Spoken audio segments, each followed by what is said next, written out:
আগামীকাল আমরা মাননীয় প্রধান উপদেষ্টার সাথে আমরা সাক্ষাৎ পাবো বলে আমাদেরকে আশ্বাস দেওয়া হয়েছে। আমাদের প্রতিনিধি একটি কূটনৈতিক আলোচনা করবেন, একটি সমাধান দিতে যাবে স্বাভাবিক অবস্থান কর্মসূচি এবং আমরা পরিপ্রেক্ষিতে 2 ঘন্টা অবস্থান কর্মসূচি করে আমরা প্রত্যাহার করি এবং আমরা এখন শাহবাগের এই জাতীয় জাদুঘরের সামনে আমরা অবস্থান কর্মসূচি গ্রহণ করছি এবং আমাদের সর্বশেষ যে বিষয়টা যতক্ষণ না পর্যন্ত আমাদের 3 দফা দাবি আদায় হচ্ছে ততক্ষণ পর্যন্ত আমরা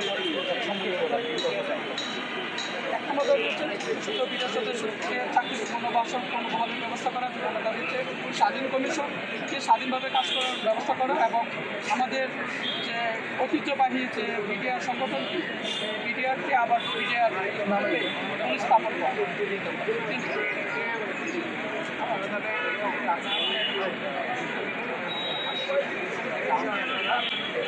হ্যাঁ, আগামীকাল আমরা মাননীয় প্রধান উপদেষ্টার সাথে আমরা সাক্ষাৎ পাবো বলে আমাদেরকে আশ্বাস দেওয়া হয়েছে।